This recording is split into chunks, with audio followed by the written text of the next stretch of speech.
Happy birthday, happy birthday, happy birthday to you. Wish mo muna, Uncle. Wish ka muna, tatay. Happy.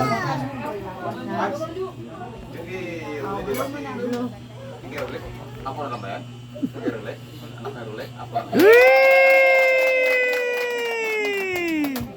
Happy birthday! Happy birthday, Lolo. Siyempre dapat may wish. Okay, siyempre, di ba, kung mayroong 60th birthday na isinicelebrate ng mga magulang natin, siyempre mayroong ding 70th birthday. Oh, yung 17th birthday, grabe kung iisipin natin, grabe napaka-thankful namin kasi umabot si Tatay Fermin sa ganung age.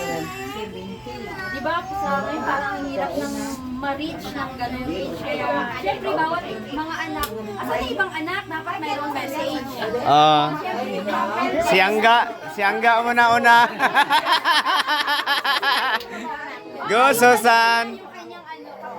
Sister, si Nana, yung bunsong kapatid ni Tatay Fermin. Patuloy kang maging malusog at marami pag birthday na malabot.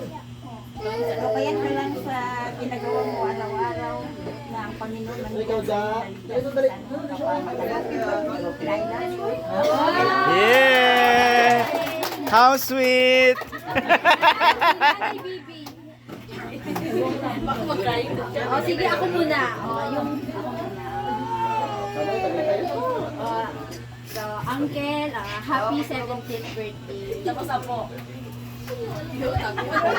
Tago. Siguro kung nabubuhay lang si tatay, magkaedad ba sila tayo? Di ba, matanda lang si tatay kasi. Sana 17 na rin sila. Lagi kong pinagpipray, Uncle, na patuloy kang maging healthy, patuloy kang bigyan ng lakas, para patuloy na maging masaya yung family mo, yung family natin. Lagi mo tatandaan na kami, pamangkin mo, nandito lang kami para suportahan ka kung ano man yung mga problema na dumating pa sa family natin. Handa kami magkakapatid, mga anak mo na magtutulungan para isupport ka kung ano man yung mga problema natin. Happy birthday and lagi mo tatandaan, mahal ka namin. Yes!